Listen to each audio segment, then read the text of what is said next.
Stop messing around, stop fooling around, stop delaying, stop procrastinating. Get up, get out, get it done. Everything is possible, nothing is a problem, and anything can be overcome. I just get my ass up out of bed, I get my shit together, and I get out and I start the fight. And that will transform you from a mere mortal into a superhuman being.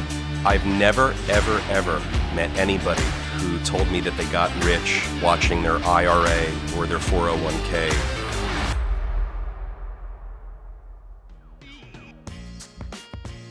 Welcome to the Daily Cash Flow. My name's George Robson. I'm Peter. So Peter, I love systems.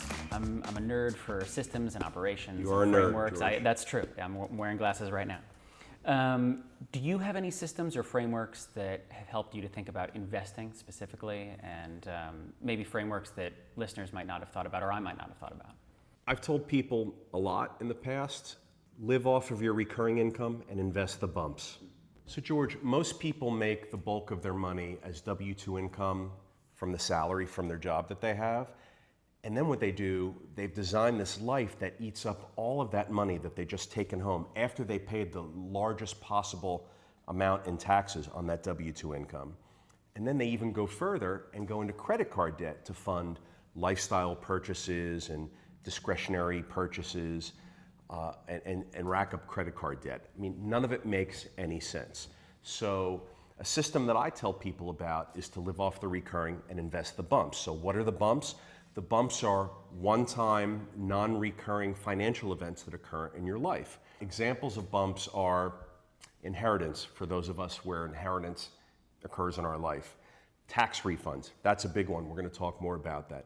The sale of goods or assets, and perhaps existing investments that we might have or have come into in our lives. So when these events occur that are non-recurring financial events, I recommend to everybody redeploy that money into investments. Don't spend it. Don't go buy dumb shit. Don't piss it away. Redeploy it into investments. And over time, that's how you grow to have a net worth that exceeds the amount of your annual W-2 income, post-tax, by the way. And over time, that's how you grow to build up an asset base that you can then manage and seek to spread out, diversify, or put into real estate or put into whatever it is that you want. But you have to get there. It doesn't just come up automatically.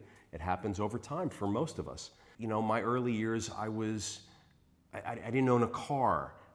I didn't go on expensive vacations. I mooched off my brothers and my friends as much as possible. Thank you out there to everybody that allowed me to do that. And it was a lot of you. But my point is that it builds over time. You don't wake up one day and have millions of dollars sitting there that you didn't yesterday. Nothing happens overnight, especially in my business, commercial real estate. And you have to build, you have to grow, you have to start somewhere. So start. Listen, while you're earning the bulk of your income as W-2 income from your job and paying so much in taxes on that income, be disciplined. Make sure you're making right decisions to be able to fund your life with that W-2 income, but have some left over, be able to invest with it. And so, you know, if you look at your income like a graph or a chart, it resembles often a cardiogram. When you go to the doctor, you'll see a straight line, straight line, straight line, and boom, a bump. Straight line, boom, a bump. And that's what income looks like for most of us in our lifetime. For much of our life, the income is flat, but those bumps do occur. When those bumps occur, recognize it, seize it, and invest it. Yeah, the key thing seems to be the awareness and the preparation for those moments. Those moments might be unexpected, but if you have prepared in advance, then knowing that those things may occur. So let's talk about the annual tax refund, because that happens for most people most years, right? We sit around, we work, we earn our W-2 income, the taxes are pulled out, we get our net pay, and then every March we file our taxes, and then we sit around and wait for some refund to occur, $3,000, $5,000, $8,000, whatever it is. And when we get that money, immediately it's spent on shit that we already bought before we even got the refund. Back rent, maintenance, repairs, auto expense, whatever it is. And really what you need to do is get that $3,000, $5,000, $8,000, $10,000, whatever your amount is, get it and invest it. That's a big opportunity, but we squander it We wait for that check to come so we can go on a trip to Tulum and take selfies and go up on TikTok wearing bikinis and do the dance, and we look all hot and sexy, and we're out the 10 grand, and now we got to wait for another year cycle to go by before we get some more money from a bump. So I tell people all the time, live off your recurring income, invest the bumps, and you will definitely be on a path. And do all those other things that we talk about. Get a personal financial statement, manage it. You're going to see those bumps of income that you get that you then invest. You're going to see your personal financial statement start to grow. That's one way to make it grow. I would imagine those bumps really fuel the motivation and the kind of the momentum that when you see, that significant shift in your net worth and in your investments. Oh, yeah. That helps a lot with continuing the habit of doing it. Visually, when you see and measure, and when you get results and you see those results, man, it's great. It's a great feeling. Who doesn't love that? And this is one way to get that result. Yeah. So you're going to live off the recurring, invest the bumps, put the bumps into investments, put the investments charted on your personal financial statement, and you're golden. Keep at it. Don't give up, right? Perseverance. Don't give up. Be resilient about it. So speaking of investing, we often tell people to go to siegelcapital.com, take our accredited investor questionnaire. Yeah. What's on the other side of that? What can they expect? What are kind of the steps after that? So if you're an accredited investor, or if you want to find out if you're accredited, you'll take that questionnaire, and then if you present as an accredited investor, we'll reach out to you. We'll send you an offering for the current acquisition that we're underway in making. You'll review it. If you think it's right for you, you'll let us know. You'll then be presented with subscription agreements, LLC membership purchase agreements, a set of documents like that, which will pertain to your investing in the real estate with us. You'll get reporting quarterly, annually, that talks about your investment in this particular deal. And most importantly, George, you'll get checks. You'll get distributions. So the main reason why we want people to consider investing in commercial income producing real estate is to get recurring distributions from their investment. So you can expect that to be the general process. And if there's more that you have questions on or want to know, reach out to me, DM me, email me. You can go to siegelcapital.com and contact me through the website. And we're here to answer your questions and to make access to real estate investing available to accredited investors. Yeah, sounds pretty straightforward. Yeah. Peter, one of my favorite quotes that I've heard you say before is, to achieve what is expected, do the work of one. To achieve the unimaginable, do the work of many. Right. It's one of the first things that popped out when we first started talking. How do you do the work of many? A few different ways. So doing the work of one is your regular 9 to 5, 8-hour day, right? But there's 24 hours in a day. So what do you do with the other 16 hours? So to do the work of many, you got to fill up those other 16 hours with things that are going to better you and further you along your path. You come home from your 9 to 5, immediately, if you start watching video games, or if you're on Netflix, or if you're beating off, or if you're sitting around with your thumb up your ass, or whatever it is that you're doing, God bless you, just don't complain that life isn't working out for you. Don't complain that the system's not working for you, or whatever it is that you might be complaining about if you're a complainer. If you're not complaining and your 9 to 5 thing is doing it for you, God bless you, you've won. Game over. But if you want more out of life, you got to figure out how to use those other 16 hours. We all have to sleep 6 or 8 of those 16 hours. So now you got maybe 10 or 9 hours left. What are you going to do with them? You should be honing skills, becoming an expert in so many different things. We've talked a lot about that, George. Become an expert in new things, in things that are vertical and horizontal to your core area of focus or interest. Are you reading? Are you learning? Are you expanding your mind? Are you gaining life experiences, which you can then take those life experiences and apply them to relationships and to your core area of focus? This is what you should be doing, because I promise you that other successful people who are hungrier for more and who want to achieve more, that's what they're doing. And the people that are getting ahead of you, that are making you pissed off about it, that's what they're doing, right? They're waking up earlier, they're reading annual reports and quarterly reports and investor reports and the newspaper and books. They're doing all of that stuff. So while you're sleeping, they're reading, right? Or when you come home from work at 5 o'clock, they're immediately going to their side gig that they want to expand and grow and develop. What are you doing? I mean, are you just fucking around grabbing a beer, sitting outside on your back porch? Great if you are. Again, I love it. No one loves fucking around more than me, but I wait till I've taken care of my business first before I fuck around. What are you doing? Are you waiting, or are you just jumping into the fucking around part? Yeah, and that goes back to something, we've talked a lot about, knowing your goals and knowing the why. And if you know your goals and you know your why, then you can prepare, appropriately. Absolutely. And say, okay, well, when I get home, these are the X, Y, and Z things that I need to get done. If you don't know, then Netflix is going to be the default. So doing the work of one is putting in an 8-hour day. That's what our society, our system is set up to expect from us. An 8-hour day, 9 to 5. I mean, that's a cultural phrase, 9 to 5. Working 9 to 5, right? That's why it's in the song. If you want more out of life, figure out how to work from 5 to 9. In the 5 to 9 time slot exists so many opportunities to learn, grow, expand, become an expert, gain new experiences, try new things that you're going to be able to then deploy into your core area of focus and interest, and you're going to fuel your success. Yeah. Working 5 to 9, I love that. Yeah, man. That actually reminds me of this listener question that I was going to bring up later, but I'll bring it up now. This is a listener question from LinkedIn, actually. Thank you, LinkedIn. I haven't had a LinkedIn one yet. Having trouble with self-discipline, it sucks. Help. Self-discipline sucks. Well, look, self-discipline doesn't suck.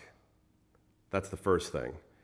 You're already starting off negative. So I say to the listener, the person who asked the question, you're coming out of the gate negative, man. So the positive spin on that is self-discipline's an opportunity. You're not yet doing it. How do you do it? People have talked about and written about self-discipline, success habits, habits of highly effective people, Stephen Covey, for a long time, right? We've all seen and heard a lot of these lists and bullet points and recommendations for how to be successful, or the differences between successful people and not successful people. And these points, these talking points, they're all similar, right? They all sort of sound the same. There's a reason they sound the same, because they're true. These people who have spoken about these effective habits of successful people and how to be successful, I mean, they all have a commonality. Some of them, not all of them, are, get up early, be focused, create goals, measure your performance, right? Manage and measure your performance. Begin with the end in mind, from Stephen Covey. I always love that one. These are all truisms that successful people have, that disciplined people have. Yeah, you know what? Working sucks. Being disciplined sucks. You know what else sucks? Regret. You know what else sucks? Failure and giving up. Not failure and continuing. I like failure and continuing. Failure and giving up fucking sucks. So if all the paths sort of suck, which one do you ultimately want to be on? Do you want to be on the one that will yield you some fruit along the way? Or do you want to be on the one that just shuts the door and you kick up your feet on an ottoman and call it a day, start drinking a beer and say, well, this is it for me? I mean, I don't want the regret. I know that all the successful people I know, they don't have regrets. They get fueled by failure. Failure is a learning opportunity for them. I mean, Thomas Edison, right? He fucked up making the light bulb 10,000 times. He didn't say, I fucked up making a light bulb 10,000 times. He said, well, I figured out 10,000 ways not to do it, and then I figured out the way to do it. It's a highly resilient, highly optimistic way to think. And that's what people who are disciplined and successful and who achieve, that's how they think. So I say to you, consider this. If self-discipline sucks, how do you feel about regret and quitting? Because to me, that sucks worse. Yeah. So just a moment ago, Peter, you were talking about how successful people think. What are some of the ways that these people think that are different than the rest of us? Like, what sets them apart, do you think, than... So my sort of favorite and recurring bullet points about the kinds of people in this question that you're asking me are that they're super resilient. They fall down, get right back up. Fall down, get right back up. Dust it off, get right back up. I mean, that's a big thing that I see often. They have goals written down. They can chart a path to achieving the goal, because I believe that achieving goals is just little bits of problem solving along the way, right? You don't just take a huge bite of the apple, throw the whole apple in your mouth and swallow it. I mean, you take little bites of the apple, and then one day you're there. So great problem solvers. They're very positive thinkers. They have a quest for learning.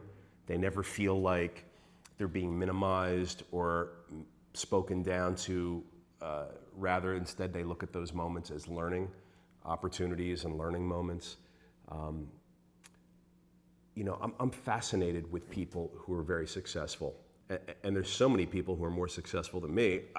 I eat it up. So when I meet these people and come into contact with them, I just want to know. I want to ask them questions. We also don't ask enough questions. I like to ask questions about people's wealth and success and how they achieved what they've achieved in life. I mean, I'm fascinated by it.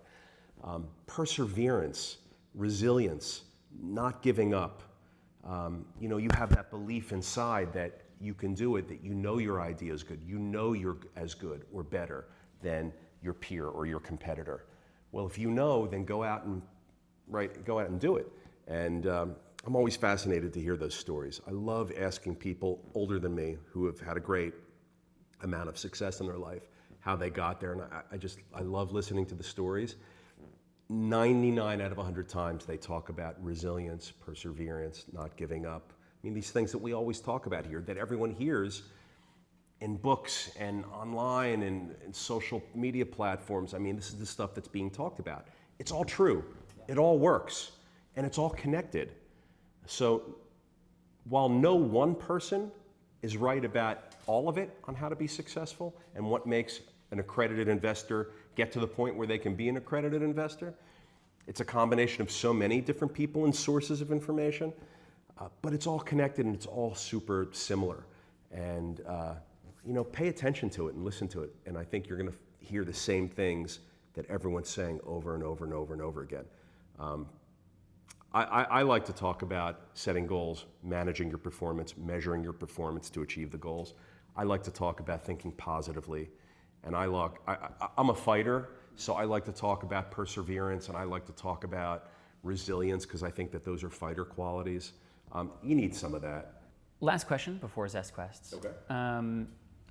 Are there any possessions that represent success for you? You have people like Gary Vee with his dream about owning the Jets, or Grant Cardone with his literal jet, or even back in the day, Zig Ziglar, dreamed to get in a pool, and that was kind of like, that thing that he was aspiring to. Is there any kind of physical thing that you aspire to as a successful person? I feel like this is a trick question, and I'm not going to fall for it. So you know the deal. You've asked me this before. I don't equate success to material things. For me, it's about health, happiness, spirit, family, and friends. That's what I live for. That's why I do what I do. That's my why. We've talked about that in a previous episode. I have things that are fun for me to do, and sometimes I might spend money on some of those things that are fun, but I would never equate a sexy pool in my backyard to, oh, I've made it, and I would never equate having a private jet to, oh, look at me, I've got a private jet, like I think in the example that you've just cited for that guy. Look, having a jet is great, and it's a great business tool, and I think that particular individual uses a jet to fuel his business and do more business, which I support. I mean, to me, it's the same as having a cell phone or a computer. And if you can afford a jet, get a jet, you're going to do more business. And for Gary, with his dream of having the jets, I mean, that I really connect to and respect, because that, for him, is on a cellular level, deep within him from when he was a kid. And he's now like living out his childhood dreams by talking about and maybe one day pursuing a run at the Jets, should that ever materialize for him, and I hope it does. But having a pool or a house or an expensive car, I mean, it's all bullshit. I mean, definitely don't do those things until you have so much money that you can afford to do those things. The problem I have with people is that they do those things on the come up rather than when they've already arrived. And when you buy expensive cars or $3,000 Brioni suits when you're not worth a ton of money yet, you're just blowing money that you could otherwise use to be invested somewhere. So for me, definitely material possessions have zero connection to an attribute of being successful or happiness. My happiness comes from from my family and friends, and great experiences with them. And yeah, and what I hear you saying is there's a lot of the intention is important. That obviously, with with the jet example, it's fine to have a jet for business expenses, but to flaunt it, the intentions are misplaced. To flaunt anything, right, you just sort of, it's a douche move, and so just don't flaunt. I mean, there's always someone wealthier than you. So as soon as you start flaunting, all you have to do is look to your right 6 inches, and there's going to be someone who can crush you back to an ant again. And so why are you flaunting? And just it's just have some class. Flaunting anything is never a great idea, unless you're on a team that beat your rivals. You can go flaunt a win, but flaunting a material possession, just douche move. And there's a lot of wealthy people out there that do a lot of flaunting, and it's a bummer. Yeah. Bad example. Yeah.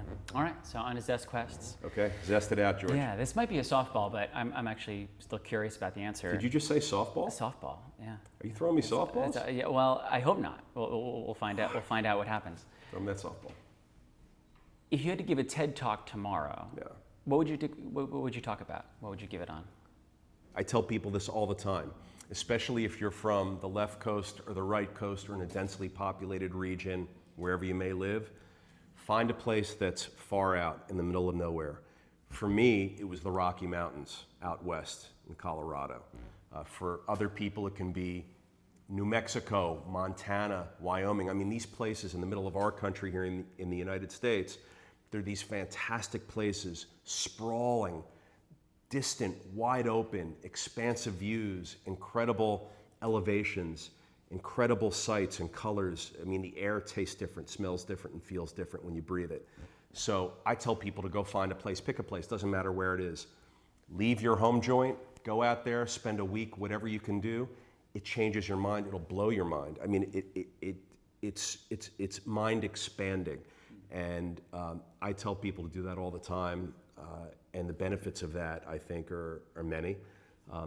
And if you're not from this country, there's equivalents to where you live or nearby to where you live, and seek them out and go to those places. But I think going to a far out place, a desert or a woodsy environment or forest environment or mountains, coastal, whatever it is, get away from people and density, get a little bit more off the grid, get away from the sort of daily consumerism machine that we're all a part of in daily life, and get away from that and breathe a different flavor air and go for a swim in some really cold fucking water and see what happens. I mean, it's invigorating, it's rejuvenating, and I would talk about that. Cool.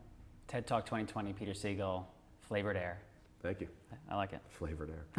Yeah. And final question, what's a trend right now that you're not about? A trend that I'm not about? Yeah. I mean, on social media platforms, I'd like to see people use those platforms less for flaunting their physical attributes in often silly ways, and more for flaunting other attributes that they have. I think a lot about that, especially for young people who are really getting sucked into the social media thing, and a lot of times wearing little clothing and dancing around. I mean, it's fun, but when you're doing it every day and that's like your main thing that you're doing, maybe try something else. I mean, I know that these people have other great things and qualities about them, and I'd love to see them. Yeah, I love that. We'll hopefully be on the lookout for some deeper and more positive attributes. Yeah, or if you're going to be dancing around in a bikini, at least like read to me from Hamlet, or make it cultural in some way. I would really appreciate it. That would be a trend I would be down with instead of not about. Yeah, Robert Putnam back in the 80s had that book, Bowling Alone, and he talked about the difference between a telephone and television, how a telephone connects you to people, television isolates you. Yeah. And I find it's a helpful kind of, paradigm to think about social media, where if you're using the social media as a telephone, then it's all well and good, but so often most of us are only using it as a television. Ladies and gentlemen, George Robson, quoting Putnam from the 80s. Come on. That's my guy. That's my G-Rock right there. Thanks, George. Yeah, no problem. All right, well, I guess we'll see you next week. I appreciate you taking the time, Peter, and I'll see you soon. Thanks.